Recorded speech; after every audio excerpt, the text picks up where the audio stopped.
¿Qué hay? Buenas tardes. Bienvenidos a, a otra de las conferencias de este programa de actividades extraescolares que tenemos diseñado para el mes de diciembre, en el que ya no tenemos ya reglada. Ayer hablábamos de la música y hoy vamos a hablar también de otro de los aspectos que forman parte de nuestro día a día, de nuestra cotidianidad, y que muchas veces, o casi siempre diría yo, desconocemos, que son los aditivos alimentarios. Hablaba antes con la profesora Pilar Aparicio, que generalmente es un aspecto de la alimentación que rápido metemos todos en el saco de que todo es malo, y no todo es malo, parece ser, y hay cosas buenas dentro de los aditivos, y forman parte de casi todos los alimentos que día a día eh, entresacamos y sacamos en nuestras casas, y forman parte, como digo, de nuestro día a día. Por eso es un tema que yo pienso que puede resultar bastante interesante, y para ello tenemos a la profesora Pilar Aparicio Cuesta, profesora del Departamento de Química Analítica, Nutrición, y sobre todo está aquí porque es experta en el área de la bromatología, que ahora les explico un poco en qué consiste eso y a qué se menos en su docencia reglada en el día a día. Ya le he comentado que estos temas suelen suscitar muchas preguntas, porque uno se quiere llevar un poco los hechos para casa y saber un poco, bueno, pues mira, yo traía esto en la cabeza y al final usted no lo ha comentado. Bueno, pues en la medida de lo posible dejará, como siempre, 10-15 minutos al final por si alguna cuestión queda en el tintero, para que ustedes no se vayan con la inquietud sin resolver o sin responder, si ella lo considera oportuno, antes de marchar para casa. Disfruten de la tarde, aprendan realmente qué hay de verdad y qué no hay de verdad en toda esa cultura popular o no popular que gira en torno a los aditivos alimentarios. Pilar, muchas gracias por colaborar un año más con nosotros en el programa. Que disfruten, que aprendan y que disfrutes tú también. Muchas gracias. Espero que me oigan. Yo no estoy demasiado acostumbrada a utilizar micrófono, así que si se distorsiona la voz, pues me levantan por ahí atrás la mano y me dicen, oye, que no se oye bien. Bueno, lo primero, buenas tardes a todos.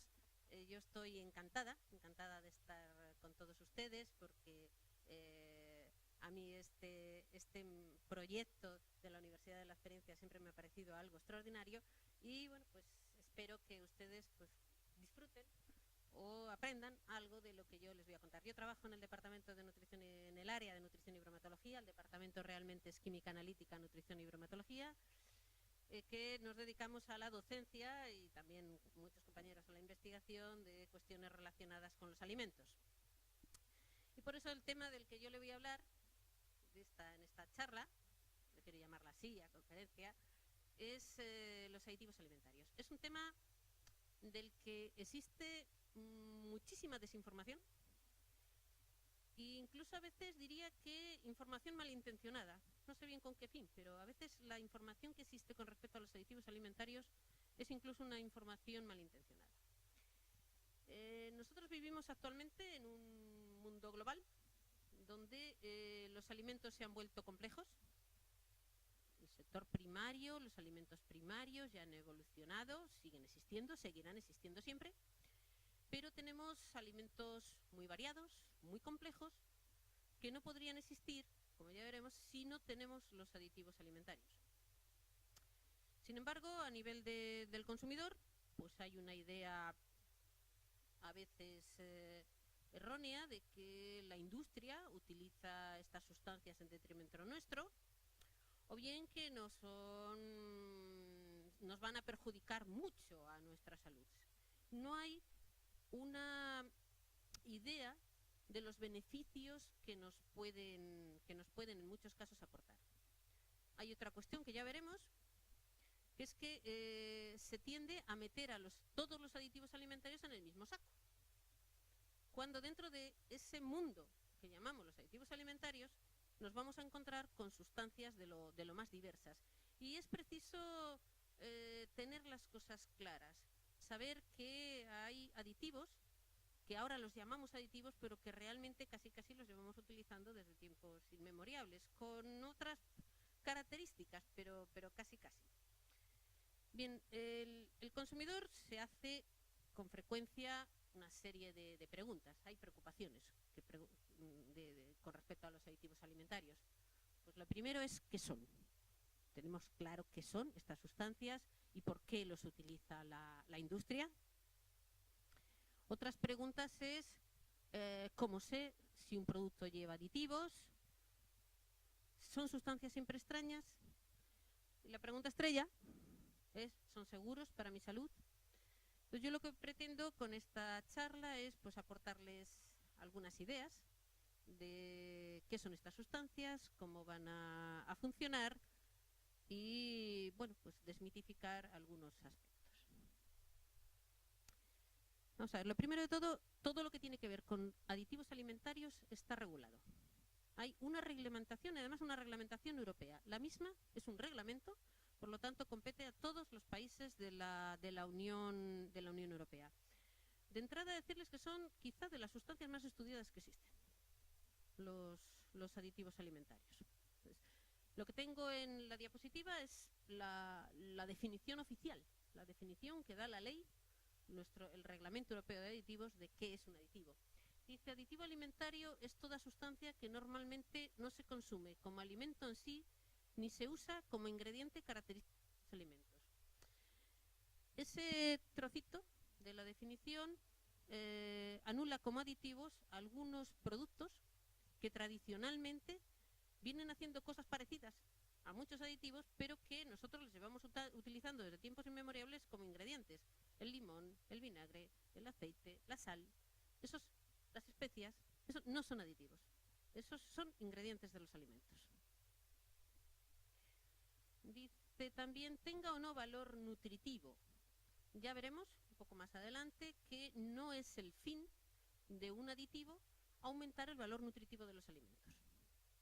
Cuando una sustancia se utiliza para aumentar el valor nutritivo, por ejemplo, por darles a ustedes un ejemplo muy gráfico, unos cereales para desayuno, van reforzados con vitaminas y con minerales. Esos son enriquecedores, no son aditivos. Las vitaminas, los minerales, se les añadimos a algunos productos para que su valor nutritivo aumente. En este caso, aunque el aditivo tenga valor nutritivo, que ya lo veremos, no ese es el fin. En rojo les he marcado lo de adición intencionada. Esto es importante. Importante, los aditivos están en los alimentos porque nosotros queremos. Porque el hombre quiere que estén para que cumplan una determinada función. La adición es intencionada. Esto los diferencia de, por ejemplo, un contaminante. Un contaminante a veces es inevitable que esté en un alimento, pero lo deseable sería que no estuviera. O sea, lo deseable sería que jamás los productos alimenticios tuvieran residuos o contaminantes de ningún tipo. Los aditivos queremos que estén. Luego dice, con un propósito tecnológico, un alimento durante fabricación, transformación, esto es más largo, les he puesto puntos suspensivos, es a lo largo de toda la cadena de alimentación, se van a usar en una fase, en otra, eso ya depende del fin que se busque, pero esto otro también es importante. Tengan por efecto que el propio aditivo o sus subproductos se conviertan directa o indirectamente en un componente del alimento. Esto significa que se van a quedar en el alimento, que en el alimento que nosotros nos vamos a comer va a llevar los aditivos. Veremos que eso tiene su importancia, que luego los aditivos, aunque sea adelantar cosas, van a figurar en la lista de ingredientes, porque al fin y al cabo, al final es como si fuera un ingrediente más. Van a estar ahí como si fueran ingredientes. Entonces vamos a ver para qué se utilizan. Bueno, pues lo primero es para conservar la calidad nutritiva de los alimentos, para que no pierdan la calidad con la que se fabrican, para que cuando lleguen al consumidor final tengan la misma calidad que tenían cuando salieron, digamos, de la empresa que les fabricó. Ojo, no tienen como objeto aumentarla, ya lo hemos visto. Simplemente conservarla, aunque algunos sí que tengan valor nutritivo. Este es uno de los ejemplos más característicos, que es el ácido ascórbico. El ácido ascórbico ya creo que lo conocen todos ustedes bien. El ácido ascórbico es la vitamina C. Bueno, pues el ácido ascórbico se añade a veces a algunos productos alimenticios como un antioxidante, para que ejerza un papel antioxidante y no para que el alimento tenga más vitamina C. Otra cosa es que cuando uno se come el producto, el organismo no distinga si esa vitamina C se la hemos añadido para reforzar el producto, se la hemos añadido como un antioxidante. Pero la vitamina C, el ácido ascórbico como aditivo, no tiene como fin que el producto tenga más vitamina C. Otro ejemplo sería una lecitina. La lecitina, que es un fosfolípido, también tiene un valor nutritivo, se utiliza como un aditivo emulgente.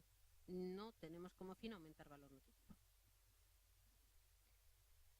Otra finalidad es prolongar el tiempo de conservación. Eso es quizá lo que el consumidor controla más o conoce más, que a veces necesitamos aditivos para que el producto dure más tiempo, para que tenga lo que se llama una duración de vida mayor.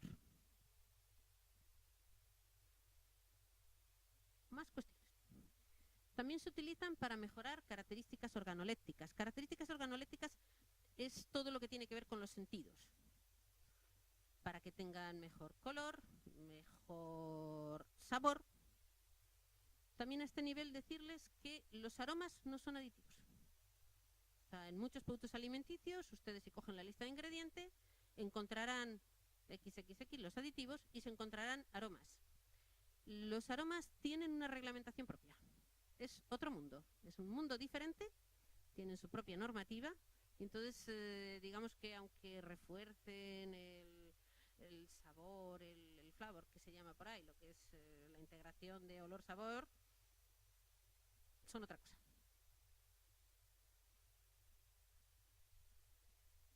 También se utilizan para ayudar en procesos tecnológicos. Hay todo un mundo de aditivos que son lo que yo llamaría los aditivos tecnológicos, los que vamos a necesitar para tener los productos que tenemos. O sea, que se utilizan en procesos de fabricación, transformación, almacenamiento, pero siempre recordando que se van a quedar en el producto final.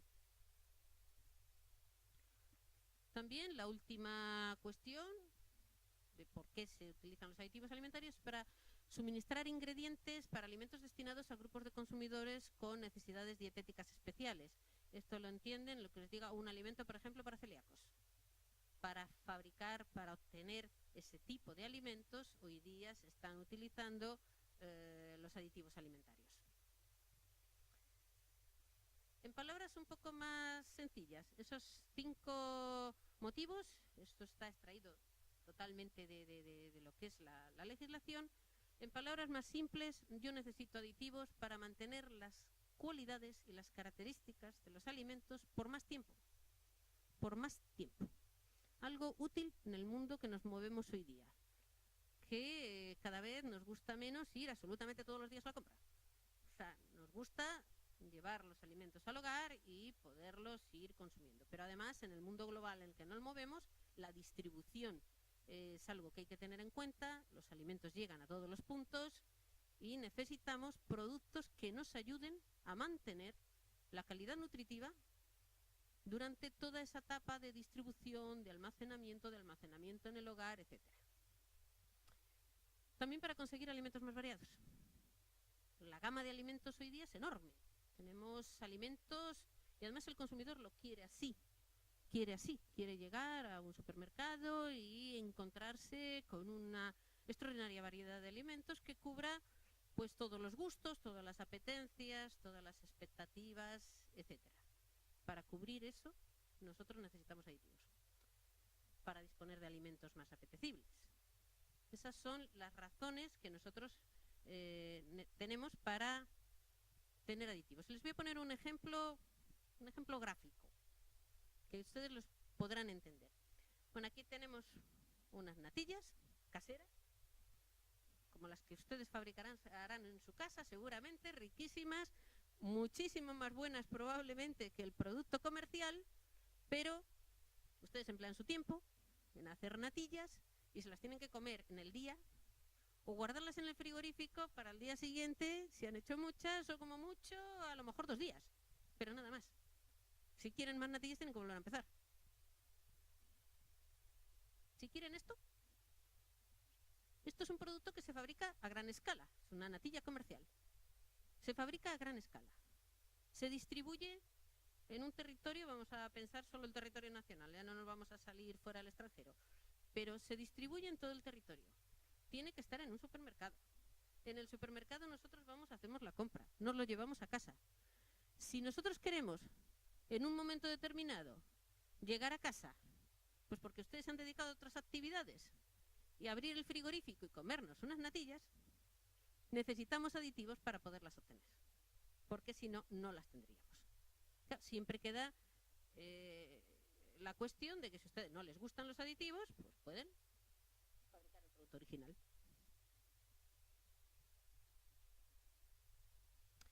Pero hay una pregunta importante. ¿Cualquier sustancia puede ser un aditivo alimentario? No. Hay una serie de condiciones que deben de cumplir todas estas sustancias para ser aditivos alimentarios. Una de ellas es que sea necesario, que aporte alguna ventaja el tener esa sustancia.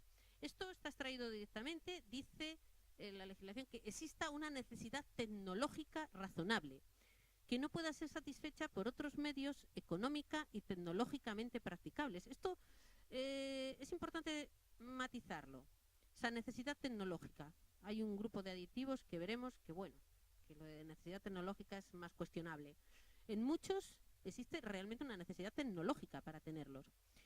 Y es importante que no pueda ser satisfecha por medios tecnológica y económicamente practicables. Esto quiere decir que a veces la tecnología avanza, la tecnología alimentaria, pero no siempre la técnica, si nosotros la aplicamos sobre un producto, nos daría lugar a un producto económico, un producto razonablemente económico.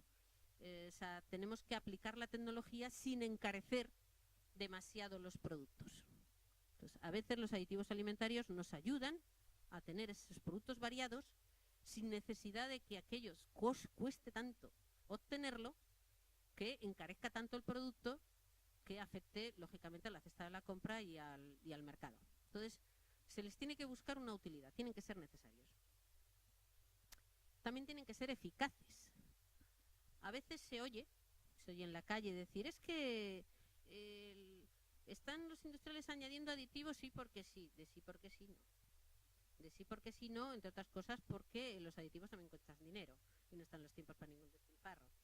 Pero además tienen que probar que el aditivo sea eficaz en el producto que están obteniendo. O sea, eficaz a las dosis de uso, que luego ya veremos este tema de una dosis de uso.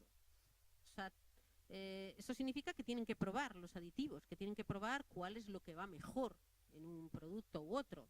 El por qué unos productos llevan unos, por qué otros productos llevan otros. Hay razones a veces comerciales detrás, pero a veces también es cuestión de eficacia. Tienen que probar que el producto sea eficaz con todo el proceso de fabricación. Por ejemplo, si un producto va a ser horneado y nosotros queremos que mantenga la calidad, no podemos utilizar un aditivo que le afecte el calor. Tendrá que ser un aditivo que resista las temperaturas. Otra cuestión es no inducir a engaño. Esto es básico. O sea, si un aditivo induce a engaño, eso es un fraude alimentario. O sea, no pueden enmascarar malas prácticas de fabricación.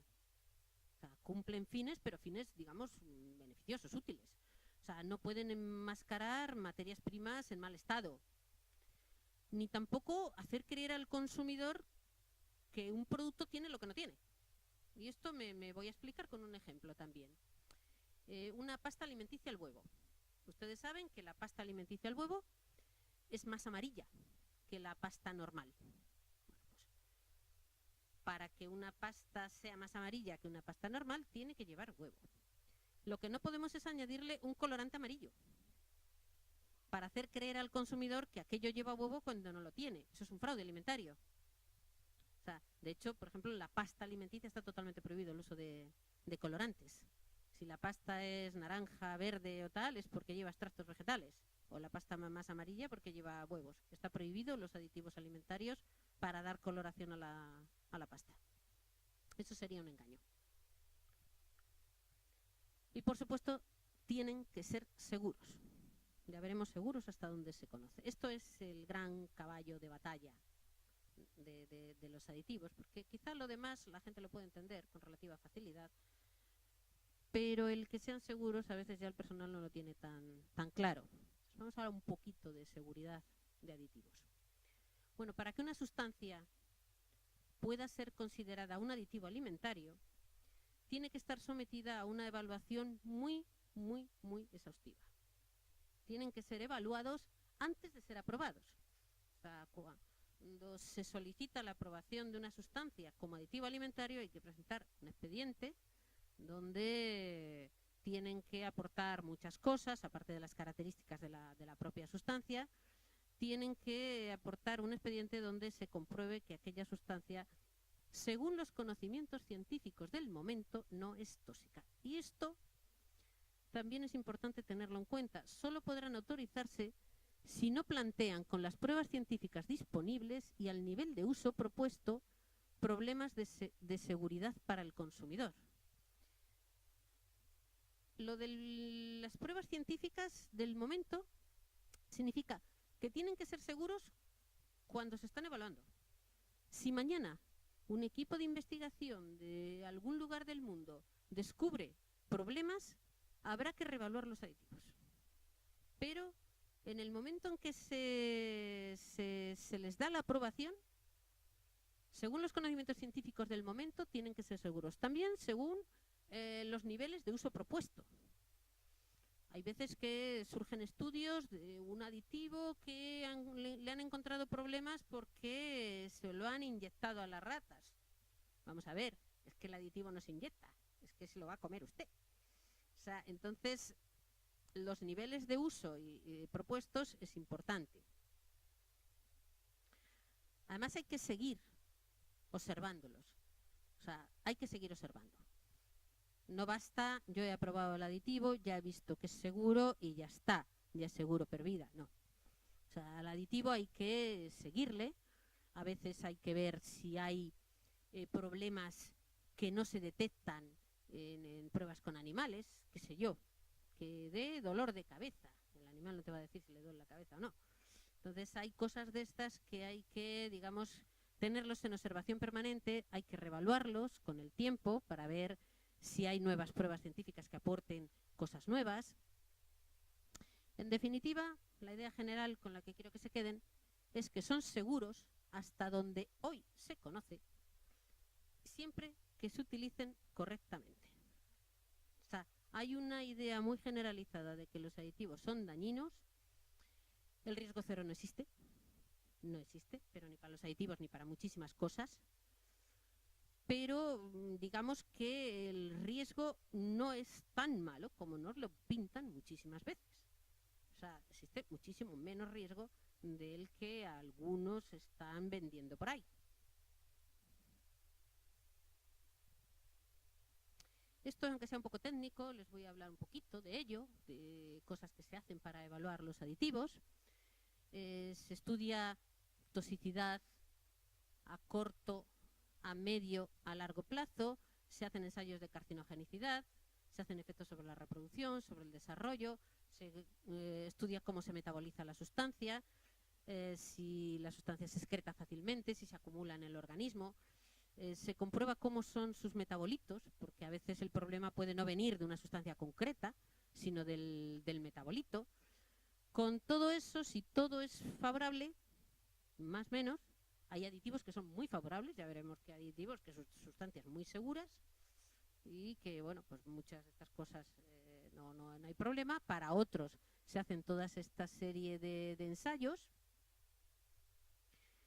Se tienen que hacer al menos en 2 especies animales, en animales de experimentación, y en la especie más sensible de los animales de experimentación se determina lo que se llama el nivel sin efecto observable, el nivel más alto de aditivo de una sustancia concreta que no provoca ningún daño a la salud. Luego, esa cifra hay que extrapolarla al hombre. Entonces, generalmente, para extrapolar al hombre, ese dato que hemos obtenido con animales de experimentación se divide por 100. ¿Por qué tanto? Porque tenemos que incluir todos los colectivos. O sea, no solamente un adulto joven sano. Tenemos que incluir una persona mayor, tenemos que incluir un niño, tenemos que incluir colectivos con problemas de salud. Entonces, digamos que tiene que ser seguro para toda la población. Entonces, el nivel sin efecto observado en animales se divide por 100. Se obtiene lo que se llama la ingesta diaria admisible. Esto uy, perdón, que esto se me ha ido. Le he dado aquí, donde no debía. La ingesta diaria admisible son los miligramos de una sustancia por kilo de peso de un individuo que puede ser ingerida toda la vida sin que se observen efectos dañinos sobre la salud. Eso es la ingesta diaria admisible. Para algunas de estas sustancias cuya toxicidad, por decirlo de alguna manera, a veces se cuestiona, se establece lo que se llama la ingesta diaria admisible. Bueno, pues una vez que tenemos ya la ingesta diaria admisible, lo que se hace es estimar los niveles de consumo. Voy a quitar esto. Se estiman los niveles de consumo para establecer aquellos alimentos para los que se ha propuesto el uso, un gran consumidor, ¿cuánto llegaría a consumir? Hay veces que, bueno, pues a lo mejor no habría problemas en adultos, pero lo habría problemas en niños o cosas por el estilo, o en adolescentes. Entonces se establecen los niveles de consumo de diferentes alimentos. Con las dos cosas, con la ingesta diaria admisible y la estimación de los niveles de consumo, se establece la cantidad de un aditivo que se puede añadir a un producto concreto. Entonces ya estamos partiendo primero de que se ha probado la sustancia y después que se ha establecido la ingesta diaria admisible y luego la cantidad que nosotros podemos añadir a los alimentos. Con todo ello se va a establecer la lista de aditivos autorizados.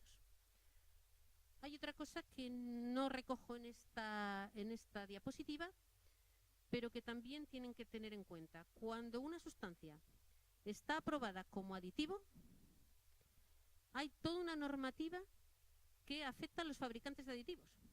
Esa sustancia se tiene que fabricar con los mismos criterios que cualquier ingrediente alimentario, de cualquier ingrediente de la alimentación. O sea, en las especificaciones que se llama de los aditivos vienen los niveles de residuos que tienen que tener, etcétera. Y además los ensayos se tienen que hacer con la sustancia que se va a comercializar, no con la sustancia pura. Porque si a la hora de fabricar el aditivo tiene algún residuo de fabricación, los ensayos hay que hacerlos con el aditivo comercial, con el que se va a utilizar realmente en los alimentos, no con la pureza, la sustancia 100% pura. Pero eso, digamos que a quien afecta es a los fabricantes de aditivos. Hay toda una normativa que tienen que cumplir. Bueno, estamos en un punto, que es la lista de aditivos. Ya hemos visto para qué los utiliza la industria. Y ahora vamos a ver qué es esto de la lista de aditivos. ¿Qué es la lista de aditivos? Es otro reglamento, es un reglamento que modifica el anterior. O sea, por lo tanto, para todos los países de la Unión Europea, la lista de aditivos autorizadas es la misma. Nosotros estamos en un espacio común, donde los alimentos circulan libremente y los aditivos que están en esa lista es una relación detallada de los aditivos alimentarios que se pueden utilizar, pero también de los productos alimenticios a los que se pueden añadir dichos aditivos y además las condiciones de utilización. Me voy a explicar. Solo se pueden utilizar los aditivos que estén en la lista. La lista es lo que se llama una lista positiva. Si algo no está en la lista, no se puede utilizar. Y si alguien lo utiliza, es un fraude, nos están engañando, eso es punible.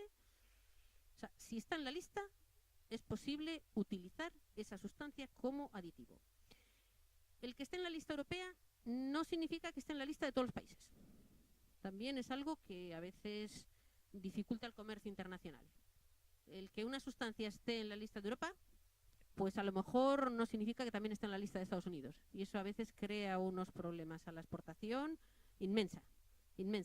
También a veces parte de la desinformación que existe con respecto a los aditivos viene por ahí. O sea, ¿por qué aquí en Europa lo estamos utilizando si en Estados Unidos o en Canadá no se utiliza? Cuestiones de ese estilo trastornan a veces mucho todo el mercado de los productos alimenticios.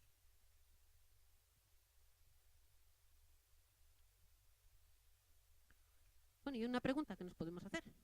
En cualquier alimento, o sea, yo ya tengo mi lista de aditivos autorizados, todas las sustancias que podemos utilizar en los alimentos. ¿Las podemos utilizar en cualquier producto? Pues no. La respuesta a esto es no. La respuesta es esta. No.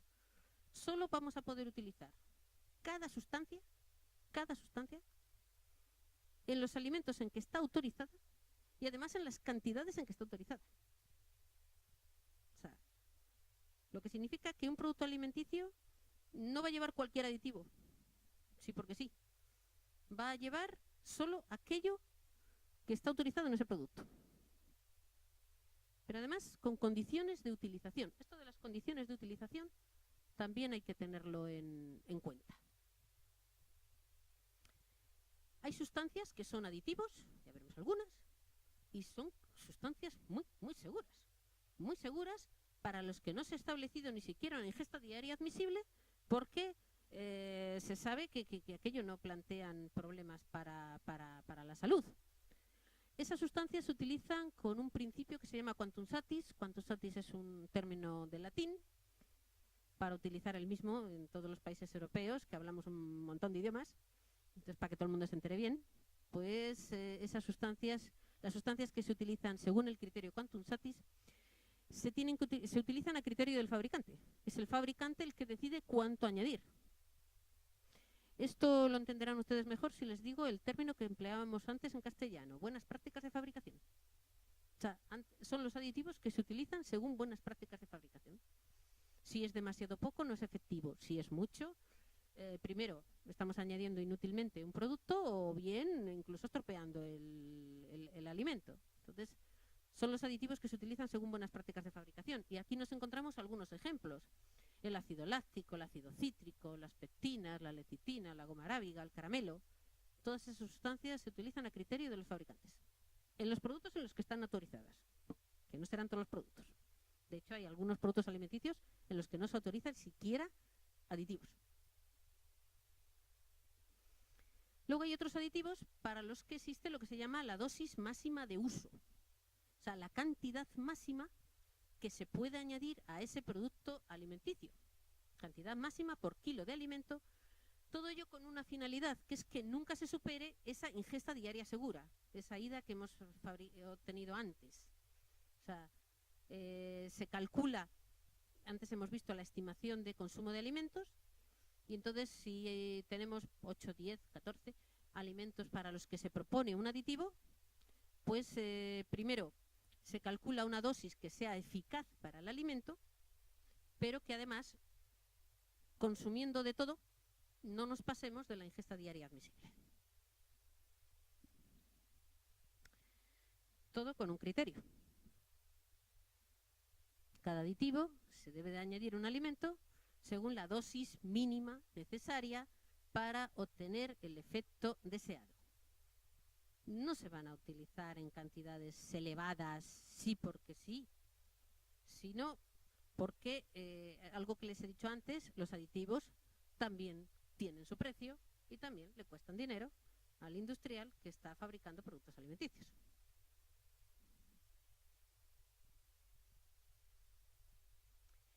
Esto se lo voy a recalcar porque es algo que ustedes habrán oído en alguna ocasión. Hay gente que tiene quimiofobia, que los aditivos alimentarios le parecen la cosa más negativa y más mala que existe, y habrán oído ustedes frases como esta: todos los aditivos son pura química inventada. Bueno, ¿será cierto? La gente se llega a preguntar, ¿esto será cierto? ¿Serán todos iguales? Químicas son todos, los buenos, los malos, los medianos, pero es que químicas son los nutrientes. O sea, es que química es todo. O sea, pero bueno, vamos con la segunda parte, lo de química inventada. Bueno, pues vamos a repasar un poquito el origen de los aditivos. Hay muchos que son naturales, que son sustancias naturales. Sustancias que están en unos alimentos que nosotros las sacamos de ese alimento y las metemos en otro alimento. A veces están en materiales que no nos comemos o no nos comemos nosotros, porque a veces están en alga. En la cocina nuestra no utilizamos mucho las algas, pero utilizamos las algas para obtener alginatos, carraginanos, agentes de textura. Hay culturas donde el alga es como un condimento, que utilizan las algas como si fueran ajos. O sea, entonces son productos, hay muchos de ellos que son completamente naturales. Veremos luego algunos que son completamente naturales. O sea, que los extraemos de un sitio para ponérselos en otro lugar. Extraerlos de un alimento para utilizarlos en otro alimento a veces es costoso. Y cuando disponemos de métodos químicos con alta pureza y con mucha seguridad, pues a veces lo que hacemos es fabricarlos, fabricar la sustancia natural. Un ejemplo, el ácido ascórbico, la vitamina C, de la que hablábamos antes. No se utilizan naranjas para obtener vitamina C para luego utilizarla como aditivo. Fabricamos ácido ascórbico, fabricamos ácido cítrico, fabricamos algunas de las sustancias, las fabricamos por síntesis química o por medio de biotecnología, con microorganismos, etcétera. Pero la sustancia es la misma, son lo que llamamos los idénticos a naturales. Hay otros, estos de aquí, que son modificados. Eso también hay un colectivo grande que son sustancias naturales a las que nosotros las hemos modificado ligeramente. Una modificación química, modificación enzimática. No hablamos para nada de genéticamente modificados, de eso no hablemos absolutamente para nada, ¿eh? Son modificaciones químicas, es un almidón modificado, un almidón al que le hemos quitado un grupo de fosfatos, le hemos puesto cuestiones de este estilo para que cumpla luego una función texturizante concreta. Una celulosa que la hemos procesado de otra manera para que sea microcristalina o algo por el estilo y que nos sea útil. O sea, esos son los modificados, sustancias naturales tratadas de alguna manera. Y luego sí, hay un pequeño colectivo de las sustancias artificiales, las que no existen en la naturaleza. Pero quédense con esta idea. La mayoría de los aditivos alimentarios que se utilizan son naturales, son sustancias naturales, no son moléculas extrañas a la naturaleza. A ver, las haylas, pero no son la mayoría. Hay muchos que son productos naturales. Vamos a ver algún ejemplo de algunos aditivos que existen perfectamente en la naturaleza. Por ejemplo, el E260 es el ácido acético, aunque se empleen más quizá los acetatos, pero bueno, lo entienden mejor con el ácido acético. El ácido acético es un aditivo acidulante, conservador, está en el vinagre. Antiguamente utilizaban vinagre para muchas cosas. Hoy en algunos productos alimenticios a lo mejor utilizan unos acetatos o algo por el estilo. No es quizá de los más utilizados, pero... perdón. Otro es el ácido málico, el E296, también un acidulante, también un conservador. El ácido málico está en muchísimas frutas, especialmente en las manzanas. Otros son las pectinas que se encuentran en la piel, por ejemplo, de las naranjas, en muchas naranjas, en la piel de una legumbre. Hay pectinas. La pectina, que está en muchísimos sitios, se fijan ustedes, el E440, le tienen muchísimos productos alimenticios, llevan E440. Es un gelificante, es un emulgente, sirve para preparar texturas adecuadas, para la obtención de mermeladas, etcétera, etcétera. El betacaroteno, que se utiliza cada vez más. Encontrarán ustedes el E160 hoy en todos los sitios. El betacaroteno, pues por ejemplo, es un colorante que no se extrae de la zanahoria. Hoy fabricamos betacaroteno, fabricamos carotenos, pero es lo mismo que hay en una zanahoria, en una lechuga, y se están utilizando como aditivos colorantes.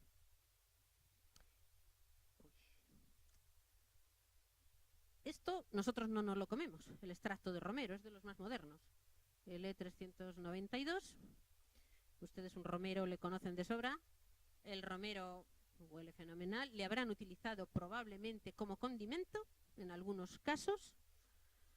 Bueno, pues a partir de las hojas del romero, hoy día se obtienen lo que se llaman los extractos de romero, ya muy purificados, ya con unas características muy establecidas, que se están utilizando como aditivos antioxidantes.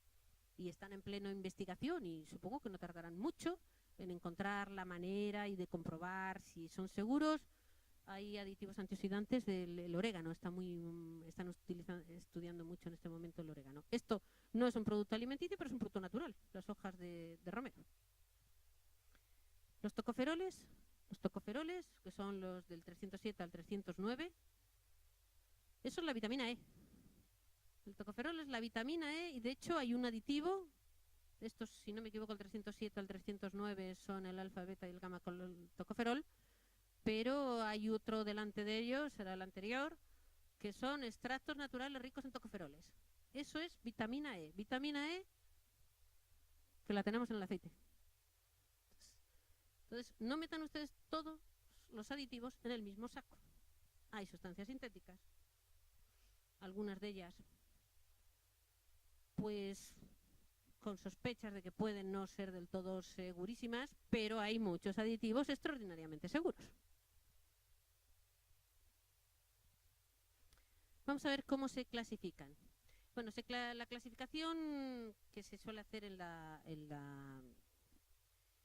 normativa de los aditivos viene en función según la función que ejercen en los alimentos. O sea, hay 27 categorías en este momento de aditivos, 27. Hasta hace poco había 26, en el año creo que 2013 incluyeron una nueva. No todas tienen, digamos, el mismo peso, el mismo número de aditivos, etcétera. Hay funciones extraordinariamente específicas. Entonces, desde un punto de vista didáctico, pues yo las divido generalmente en tres grupos. Uno son las sustancias que modifican caracteres sensoriales, donde nos encontramos los colorantes, los que aportan el color, modifican, etcétera, los que afectan al color de los productos alimenticios. Estos que vamos a llamar los aditivos cosméticos, que esos son un poco peculiares. Los edulcorantes, que son los que aportan el sabor dulce, y luego potenciadores de sabor, esas sustancias que refuerzan mucho el sabor de los alimentos. Hay un segundo grupo, quizá los menos controvertidos, pero en algunos casos sí, sustancias que retrasan o previenen el deterioro de los alimentos, los que nos van a servir para alargar la vida útil de los productos alimenticios, que duren más tiempo y que mantengan sus características más tiempo, que son los antioxidantes y los conservadores. El otro bloque es lo que son los estabilizadores del aspecto y caracteres físicos. Aquí hay muchísimas sustancias, son los que yo llamo los aditivos tecnológicos. Al final de la tarde, si hay tiempo, pues os hablo un poquito de esos, porque prefiero dedicar un poco más de tiempo a hablar de los anteriores. ¿Y cómo sé yo si un producto alimenticio lleva un aditivo o no? Bueno, cuando una sustancia se autoriza como aditivo alimentario, se le asigna un código que es la famosa letra E. Hay gente que tiene verdadera manía a la letra E. Bueno, pues la letra E es una garantía.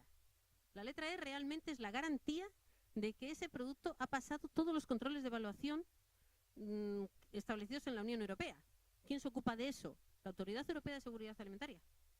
Es la que se está ocupando de estas cuestiones de los aditivos alimentarios. A nivel internacional, el Comité Mixto de Expertos Alimentarios de la FAO y de la OMS, la FAO, que es la Organización de las Naciones Unidas para la Agricultura y la Alimentación, y la Organización Mundial de la Salud, que tiene un comité de expertos solo para estas cosas. O sea, el que lleve una letra E, la E es la E de Europa. O sea, los aditivos con la E son aditivos aprobados en la Unión Europea. En Estados Unidos llevan otros nombres, no llevan, el código E es el código europeo. Ya les dije antes, hablamos muchísimos idiomas en la Unión Europea, y para que podamos aclararnos todos, el código es extraordinariamente útil. El primer número del código suele ser la categoría a la que pertenece el aditivo. Por ejemplo, todos los E100 y siguientes, esos son los colorantes, todos son los C100 y algo más. Los conservadores son los E200, los antioxidantes los E300, los emulgentes los 450, los edulcorantes E950 y siguientes. Otras categorías, porque hay algunos aditivos que a veces depende de la función que hagan, estén en una o estén en otra. Pero que sepan ustedes que el primer número generalmente es la categoría a la que pertenece el aditivo. Los siguientes ya es la familia o el aditivo en concreto, pero para cada uno su número. ¿Y cómo se indican en la etiqueta? Bueno, pues probablemente ya muchos de ustedes lo sabrán.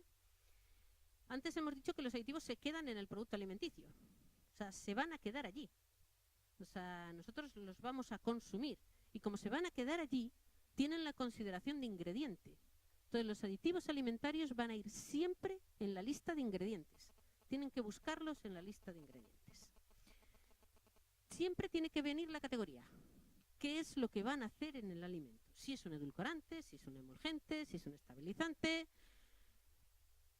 si es un conservador, ¿para qué? ¿Qué función cumple en ese alimento concreto esa sustancia que le han añadido? Después tiene que venir o bien el nombre o bien el número. Recordando, siempre en lista de ingredientes. Aquí tenemos pues una etiqueta con un jamón cocido extra, lista de ingredientes, y aquí vemos antioxidantes 325, 316, estabilizantes 451, 407, conservador 250. O sea, todos los aditivos que lleve el producto tiene que ir en la lista de ingredientes. Pero además hay dos maneras. Siempre la categoría, un edulcorante. Si lleva edulcorante tiene que venir delante la palabra edulcorante. Pero después viene o el nombre genérico, la sacarina, por ejemplo, o bien 954. Pero no hay ninguna obligación de ponerlos de una manera o de otra. Entonces, eso ya está a criterio del industrial, el que lo ponga con el nombre o que lo ponga con el código. A veces se ve obligado a utilizar el código. Si tenemos un producto que tiene muchos ingredientes y encima una etiqueta muy pequeña, con la cantidad de cosas que hoy tienen que figurar en las etiquetas, pues a veces no queda más remedio que poner los códigos que ocupan mucho menos. O si un producto lo van a exportar y el código se entiende en todos los sitios. A veces en una misma etiqueta un aditivo viene con el nombre pues porque es muy conocido del consumidor. Y a veces son estrategias comerciales, ¿eh?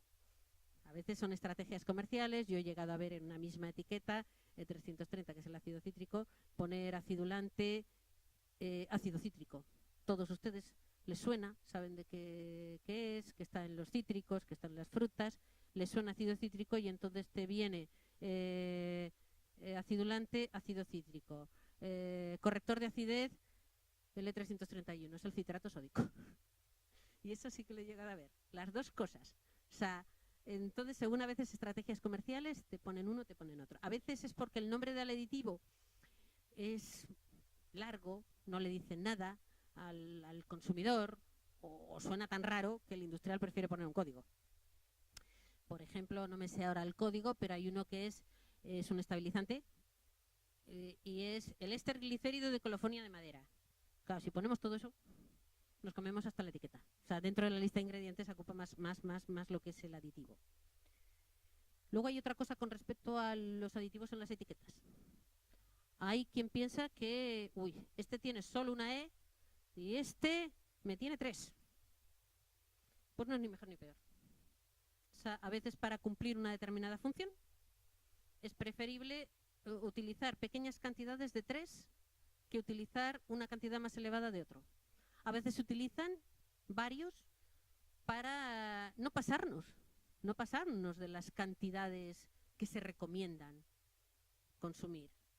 Entonces, no es ni mejor ni peor que lleve una E o que lleve 3 o 4 o 5 E's, pero ustedes lo habrán oído por ahí. Gente que le tiene manía a esto y que dice, es que se lleva un montón de E's, pero es que a veces para una misma función lleva varios mezclados.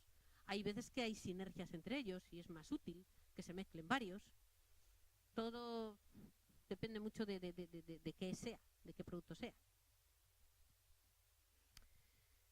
Bueno, esto hasta aquí, generalidad.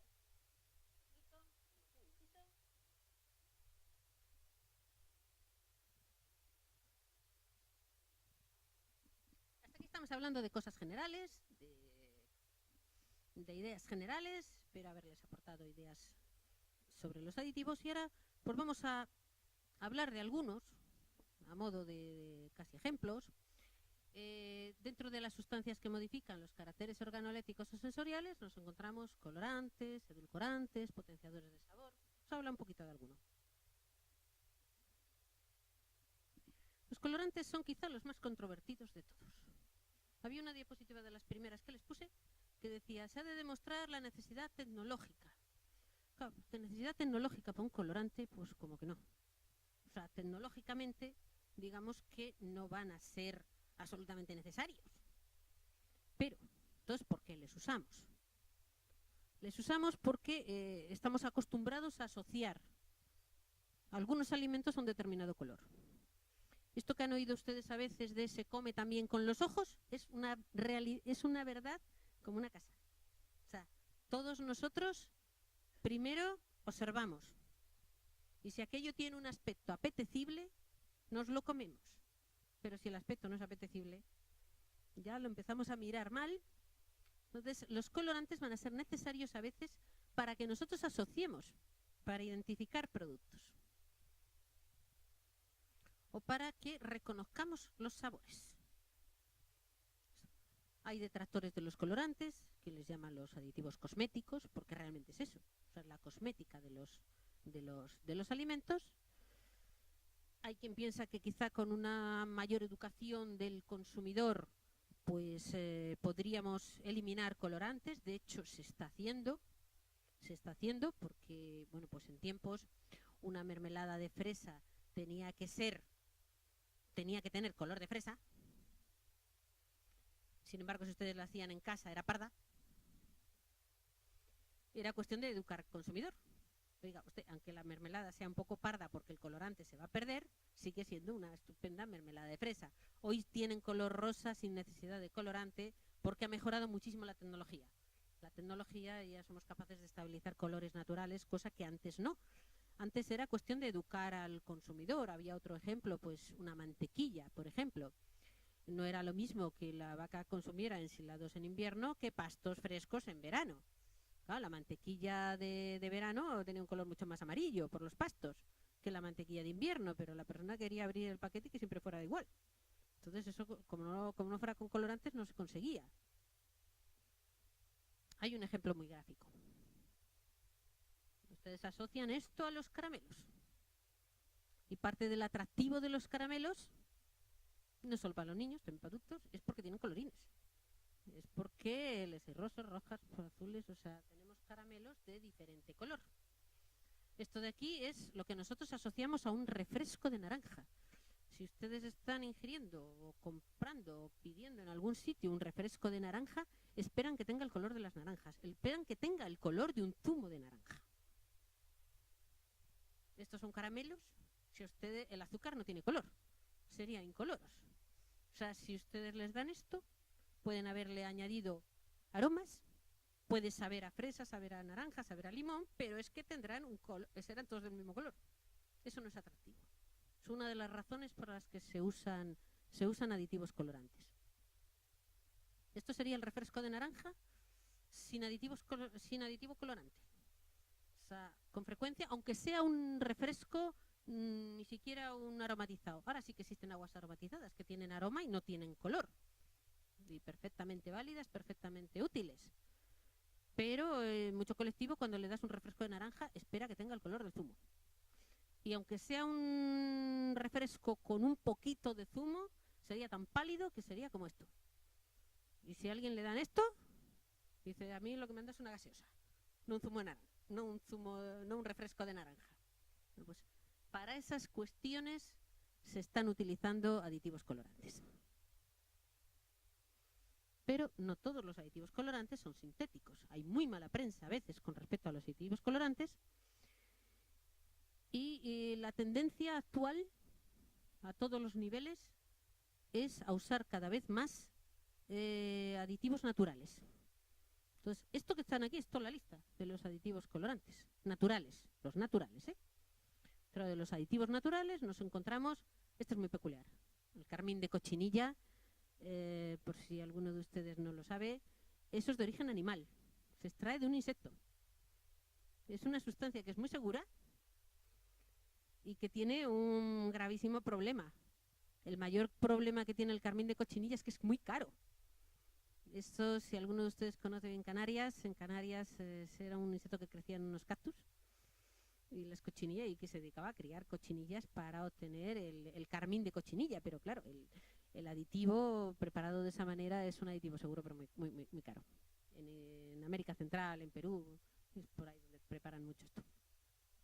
Tenemos carotenoides, alfa, beta, carotenos, licopeno. Licopeno es el principal colorante del tomate, solo que nosotros le vamos a utilizar como un colorante. Hay colorantes que son iguales a los de los pimientos. La clorofila probablemente es la sustancia más abundante en la naturaleza, la de las hojas. Hay rojo de remolacha, la remolacha que tiene ese color tan característico. Hay antocianos que se obtienen, muchos de ellos, de subproductos de vinificación, difíciles para utilizar como aditivos alimentarios, no porque sean malos, sino porque son las coloraciones son muy cambiantes, les afecta mucho el pH, etcétera. La curcumina, la que está muy de moda, esta sustancia últimamente. La curcumina se extrae de la cúrcuma, es una especia. La riboflavina es un colorante amarillo que es la vitamina B2. Y ustedes encontrarán, por ejemplo, margarinas que llevan como colorante amarillo la riboflavina. Realmente es vitamina B2 lo que le están añadiendo. No se la añaden para que tenga más vitamina B2, que ya de paso la tiene. Se la añaden para que el producto tenga una coloración amarilla adecuada. El caramelo, que se emplea, por ejemplo, en todas las bebidas de cola, ese colorante pardo, este es igual al que ustedes obtienen en casa para hacer un flan. Eso es caramelo. Entonces que vean que dentro de la tendencia actual es a utilizar cada vez más estas sustancias, los aditivos naturales. El problema de los naturales es que son mucho más inestables que los sintéticos, más difíciles de utilizar. Entonces, ¿por qué se han utilizado mucho los aditivos colorantes artificiales? Porque son más homogéneos, tienen una mayor intensidad de coloración, también son mucho más económicos. O sea, no es lo mismo sintetizar estas sustancias artificiales a gran escala que andar preparando antocianinas de residuos de vinificación. O sea, no es exactamente lo mismo. Entonces son mucho más económicos, son más fáciles de manejar, son mucho más estables. Por darles algún ejemplo, estos algunos se están cuestionando, han sido revaluados recientemente. La tartrazina, por ejemplo, y el anaranjado A1 se les ha revaluado hace muy poquito. La Autoridad Europea de Seguridad Alimentaria dice que son seguros. La tartrazina, por ejemplo, está implicada en algunos procesos de alergia. Hay personas alérgicas a aspirinas, a los salicilatos, que también presentan alergia a esta molécula, a la tartrazina. La tartrazina, muchos de ustedes la utilizarán para colorear una paella. Cuando se compran colorante para paella. Tienen dos opciones para poner amarilla la paella. Uno, en este país no concebimos una paella blanca. La paella tiene que ser amarilla. Si quieren poner una paella amarilla, dos opciones. O compran azafrán, que no es un aditivo, que es una especia, o bien compran colorante para paella.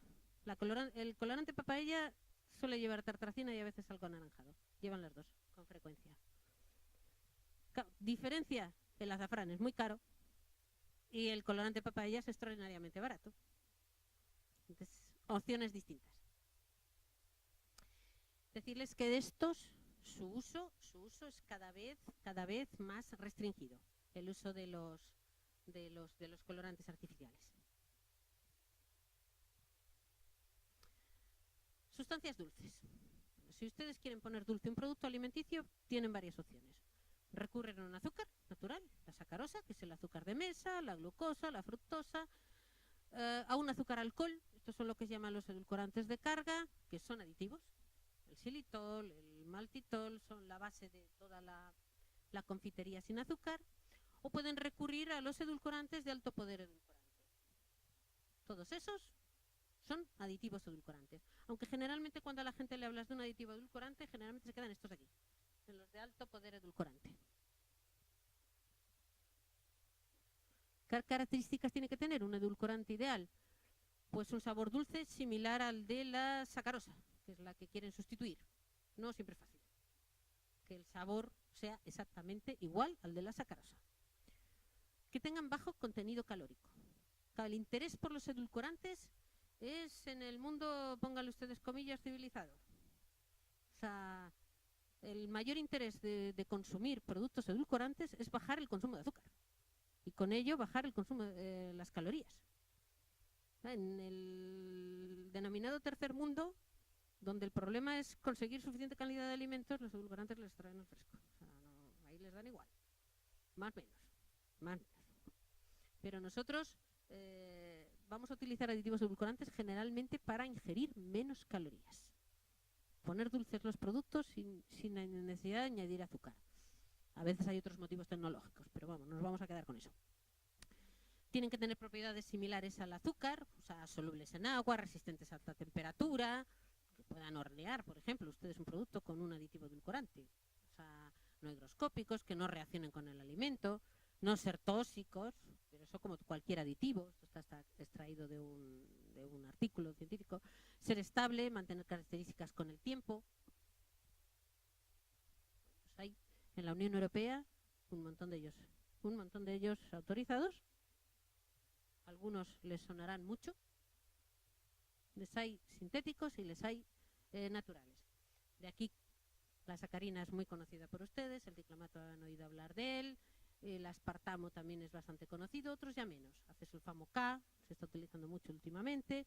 Estos dos últimos de nueva generación, son aditivos, uno de ellos en 2014, creo que han, no sé si es 2013 o 2014 por ahí, este está recién aprobado, el Advantame, Neotamo, o sea, ya hay toda una lista de aditivos. No todos son sintéticos, también les hay de origen natural, la taumatina está aprobada incluso en Estados Unidos. La taumatina es una proteína pero que se extrae de un árbol rarito, tropical, y bueno, pues no se usa más porque primero hay que hacer rentable la producción de esa sustancia. La neosperidina, esa se extrae de las naranjas amargas por una modificación de la naranja de Sevilla. Y esto irrumpido en el mercado con una fuerza tremenda. Los glucósidos de la stevia, los glucósidos de esteviol, compuestos extraídos de la stevia rebaudiana bertoni, que es la hierba dulce de los indios del Paraguay. Y últimamente ha irrumpido en el mercado, hoy día encontrarán ustedes los glucósidos de la stevia en todos los sitios. Desde que los aprobó la Autoridad Europea de Seguridad Alimentaria, probablemente es el aditivo que yo he visto irrumpir con más fuerza de todos. ¿Por qué les llamamos de alto poder edulcorante? Porque la capacidad relativa para comunicar sabor dulce a la sacarosa se le asigna el valor de 1 arbitrariamente. La glucosa es un poquito menos dulce, la fructosa es más dulce, pero miren ustedes algunos aditivos edulcorantes. La sacarina es 300 a 500 veces más dulce, un acesulfamo K 130, 200 veces más dulce, el aspartamo aproximadamente 200 veces más dulce, y nos encontramos con la taumatina, esa proteína, que 2000 a 3000 veces más dulce. Eso solo significa una cosa, que es que se van a utilizar en cantidades pequeñísimas. Vamos a utilizarlos en cantidades muy, muy pequeñas. A veces es necesario incluso mezclarlos con algo para poderlos dosificar en forma de pastillita. Como un ejemplo de una molécula muy controvertida, la sacarina. Esta es una de las sustancias más utilizadas de todas, o sea, más estudiadas en el mundo, la sacarina. La sacarina tiene más de un uso, más de un siglo de utilización. Fue descubierta en 1879. O sea, está aprobada en más de 90 países. O sea, y sin embargo, ha estado siempre muy envuelta en polémica. O sea, tiene un poder edulcorante 300 a 500 veces superior al azúcar, no aporta calorías, es poco reactiva, resiste bien temperatura, no tiene impacto contra la glucemia, con lo que se utiliza a diabéticos. Tiene un sabor residual metálico algo desagradable. Con frecuencia ustedes han comprado sacarina y si se han fijado no lleva solo sacarina. A veces iba mezclada con otras cosas, con otro aditivo. Durante mucho tiempo se la ha mezclado mucho con el ciclamato, ahora se está mezclando con otras cosas también. Pero la sacarina se la mezclaba con otro aditivo porque mezcla muy bien y el sabor dulce que se obtenía con la mezcla era más parecido al de la sacarosa. La sacarina por sí misma tiene un regusto un tanto desagradable. Bueno, pues esta molécula, unas veces por intereses comerciales, otras veces por ensayos con animales de experimentación no del todo bien diseñados, etcétera, etcétera, pues es una de las sustancias que siempre ha estado envuelta en polémica, pero que nunca han descubierto que sea tóxica. Nunca han descubierto que sea tóxica. Se sigue usando.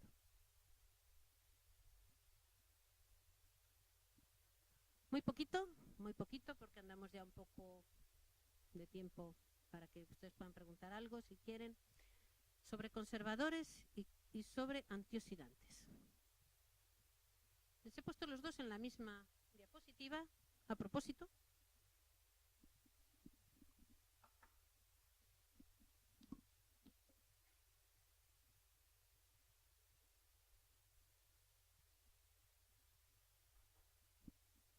Porque quiero que ustedes vean la diferencia entre un conservador y un antioxidante. Los dos se utilizan con un mismo fin, que es alargar la vida útil de los productos alimenticios. Pero, en el caso de los conservadores, lo que hacen es proteger frente al deterioro causado por microorganismos. Que esto es lo que la gente entiende mejor de todo. O sea, los microorganismos son dañinos, el conservador me va a proteger frente al desarrollo no solamente de microorganismos patógenos, a veces también de flora alterante. Alargan la vida útil del producto porque impiden el desarrollo de flora alterante. Generalmente son lo que se llaman bacteriostáticos. No nos matan el microorganismo, pero impiden que se desarrolle. Mientras que un antioxidante también hace lo mismo, prolongar la vida útil, pero en este caso lo que protege es del deterioro causado por la oxidación. Y la oxidación causa, por ejemplo, el enranciamiento de las grasas, cambios de color en algunos productos, etc. Estos son algunos ejemplos de los conservadores más utilizados en la Unión Europea, entre ellos nitritos y nitratos. Hablaré un poquitín de ellos, muy poquito. El anhídrido sulfuroso y sulfitos, que va en todos los vinos, que es una sustancia también dentro de la lista de las sustancias que pueden causar alergias o intolerancias. Hay personas intolerantes a sulfitos, y esas personas tienen que comprobar toda la lista de ingredientes, porque si se utiliza sulfito tiene que venir ese aditivo en la lista de ingredientes y es importante que lo conozcan. El ácido sórbico, los sorbatos, el ácido benzoico, este es típico de las bebidas refrescantes para impedir el desarrollo de levaduras, porque solo es activo a pH muy ácido. Estos son quizá los más utilizados en la Unión Europea. Muy poquito de nitratos y nitritos, porque están últimamente en moda, en boca de todos, este tipo de sustancias. Bueno, les tengo destacado cuál es su principal efecto. Hay quien dice, los nitratos y los nitritos no están exentos de toxicidad. Estos son aditivos, es el mejor ejemplo de que siempre hay que tener en cuenta el balance riesgo-beneficio. O sea, qué riesgo tenemos, pero qué beneficio nos aporta. ¿Y cuál pesa más de todo? Estos, si pudiéramos eliminarlos, créanme, les eliminábamos. Pero el mayor problema que tienen los nitratos y los nitritos es que es la mejor manera de controlar Clostridium botulinum. El Clostridium botulinum, este microorganismo, es el que genera la toxina botulínica. La toxina botulínica es un paralizante que puede ser mortal. Es muy tóxica y ha dado muchos problemas en algunas épocas de la historia. Lo que mejor controla al Clostridium botulinum son los nitritos.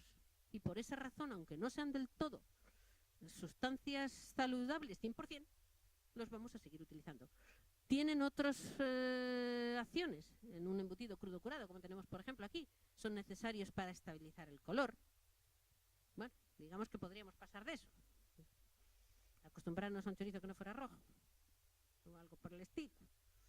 O sea, son necesarios para el efecto antioxidante, participan en sabor y en el aroma. Y lo que quiero que se queden con ellos es que estas sustancias no están exentas de toxicidad, pueden dar lugar en el organismo, pueden llegar a generar nitrosaminas y eso es peligroso. Pero, ¿cómo controlamos Clostridium botulinum? Entonces, aquí, este es la idea que yo quiero que tengan es que siempre hay que tener en cuenta el riesgo y beneficio. El riesgo-beneficio. Antes de denostar a una sustancia, ¿por qué? ¿Para qué? ¿Y podemos sustituirla por otra cosa? En cuanto a la oxidación de los productos alimenticios, pues crea problemas. No solamente el olor a rancio. El olor a rancio hace que se rechace el producto, pero es que también se pierden ácidos grasos esenciales, se pierden muchas vitaminas, se pierden el carotenoides y con ello color, pero además es que los productos de oxidación de las grasas son perjudiciales para la salud. Entonces, una manera de controlar esto es con aditivos antioxidantes. Tenemos aquí algunos de los más utilizados en la Unión Europea. El ácido ascórbico y los ascorbatos se emplean mucho, por ejemplo, en zumos para evitar que se pongan pardos, para evitar ese color marrón que aparecen, que también se debe a problemas de oxidación. Pero estos otros, a partir de aquí, estos se emplean en las grasas, no solamente en muchas de las que se emplean en el hogar, sobre todo en grasas para usos en frituras industriales, etcétera. El ácido ascórbico, recuerden ustedes que es la vitamina C, los tocoferoles, que es la vitamina E. ¿Por qué les hay sintéticos? Como galato, estos son sintéticas, estas son moléculas sintéticas, algunas de ellas a veces cuestionadas, butilhidrosanisol, butilhidrositolueno, porque no siempre son estables los naturales. Entonces, son extraordinariamente efectivas estas sustancias, algunas de ellas, pero bueno, pues la tendencia es a usarlas y podemos usarlas poco mejor, pero son muy útiles para controlar la oxidación de grasas. Me quedan ya muy poquito. Estas son toda la lista de los estabilizadores del aspecto y los caracteres físicos, los que se emplean en tecnología alimentaria. ¿Qué es lo que hace cada uno? Aquí hay muchísimas sustancias metidas aquí, muchas de ellas son muy naturales. Tenemos los estabilizantes que impiden los cambios de forma o estructura, los emulgentes que mantienen homogénea una mezcla de dos fases como aceite y agua, lo que se necesitan para hacer una mayonesa industrial. Si ustedes no tienen un emulgente, no fabrican una mayonesa industrial, se les separarían las fases. O sea, los espesantes que son necesarios para muchísimos de los postres dulces que ustedes utilizan, o sea, los gelificantes para formar geles, los acidulantes básicos para controlar la acidez por motivos de seguridad alimentaria muchas veces, en una conserva para que el pH sea ácido, correctores de acidez, hay toda una gama. Antiaglomerantes, si ustedes van de vacaciones a la costa y les dosifican leche en polvo desde una máquina, como no le añadan un antiaglomerante, se pega, formaría una pasta, no seríamos capaces de dosificarla. Antiespumantes, endurecedores, los gasificantes, aquí les he puesto un ejemplo. Los gasificantes que producen gas, esta es la levadura sintética. Ustedes fabrican bollos y magdalenas o muffins, no utilizan generalmente una levadura. Lo que utilizan es esos polvitos de levadura sintética, que es un gasificante. Es un gasificante, aumentan la masa. Gases propelentes, si se compran una nata en spray, algo para que salga la nata del spray. O sea, como ven, todas esas cosas que forman parte ya de nuestra vida cotidiana y de nuestra rutina cotidiana son aditivos alimentarios. No solamente los colorantes o los edulcorantes, también cuando la nata sale de un envase, lo que lleva es un aditivo alimentario para poderlo hacer.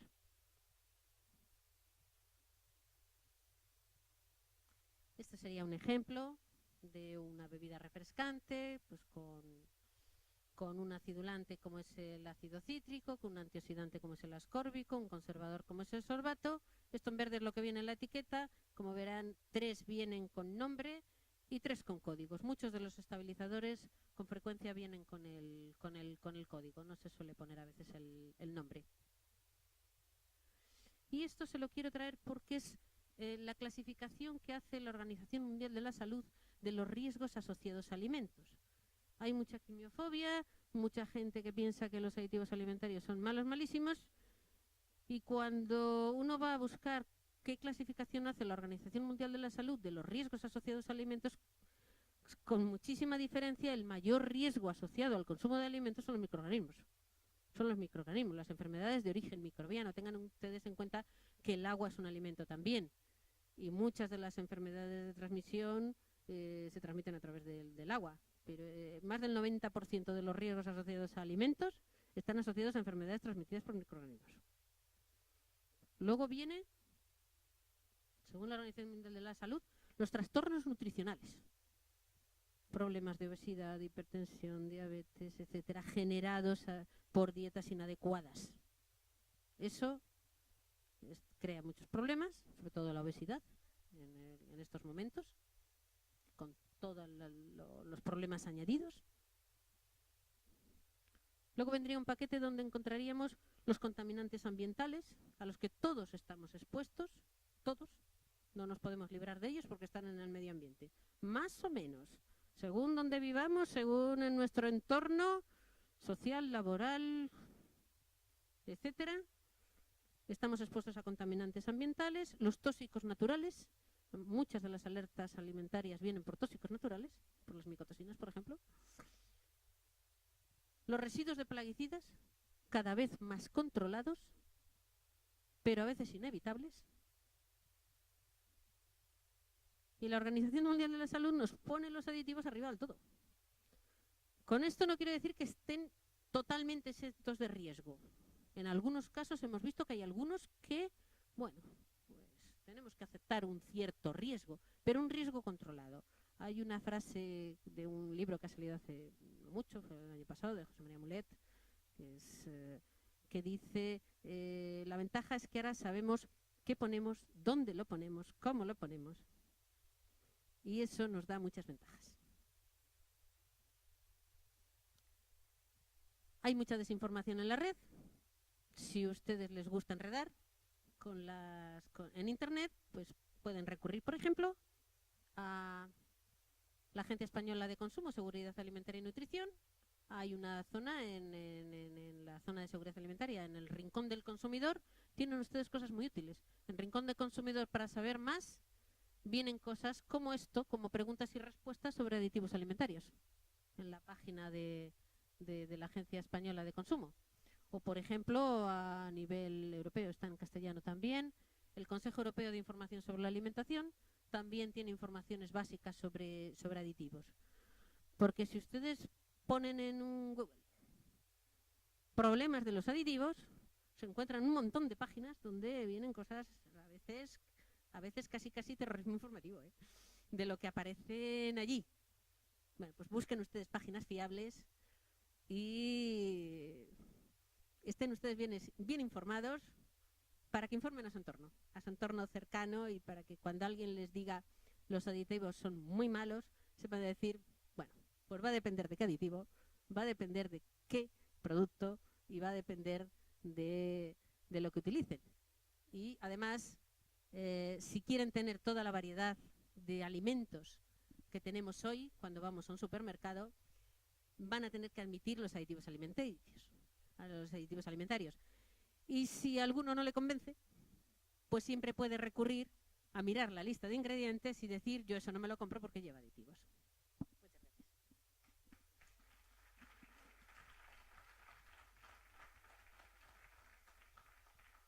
Si alguno quiere hacer alguna pregunta. ¿Tiene usted que consumir tanta? La sacarina, lo del cáncer y la sacarina es por un estudio que hicieron hace años, que había observado en ratas que producía un cáncer de vesícula. El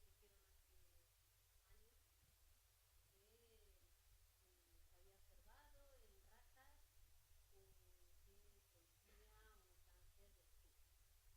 daban a pescado. Usted no se come con eso.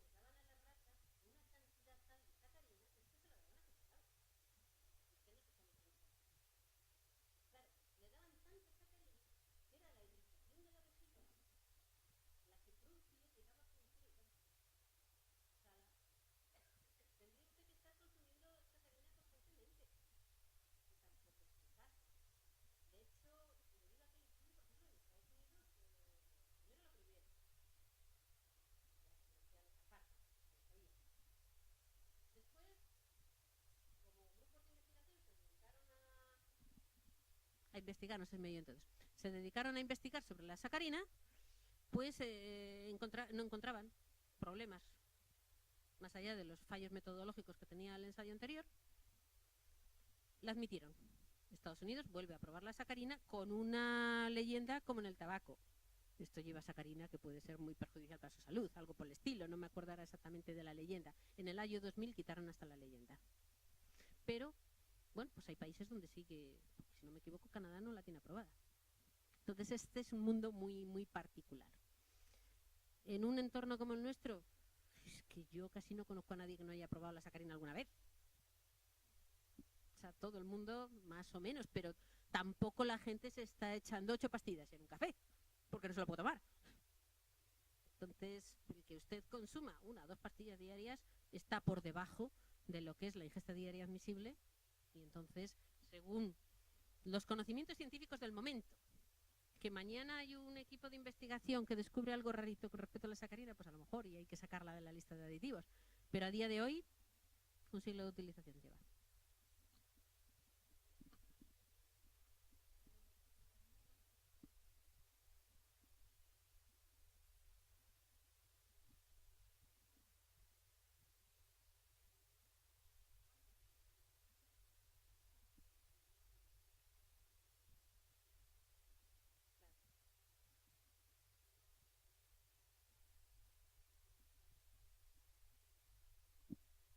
Cuando lo pusieron, probablemente no tenían claro algunas de las cosas.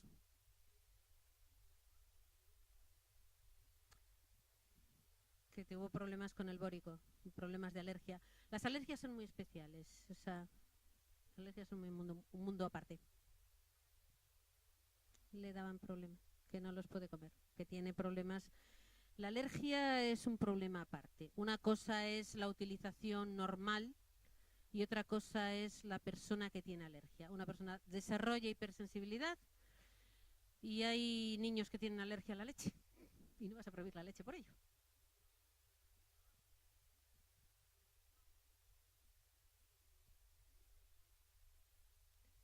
Sí, sí, sí, sé que había.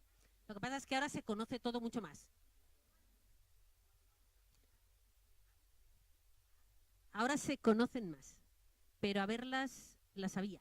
Las había, lo que pasa es que antes a una persona se la moría un niño pequeño, no sabían de qué, y el niño tenía alergia a la beta-lactoglobulina de la vaca, de la leche de vaca, y es que no sabían por qué se había muerto.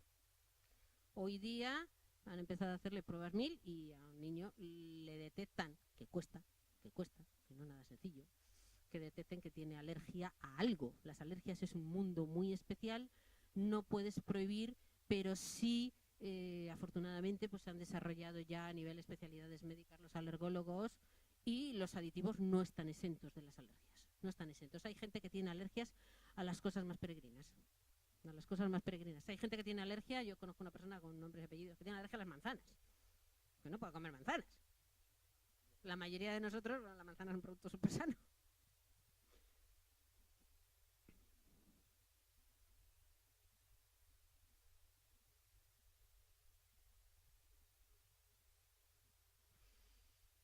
No lo sé.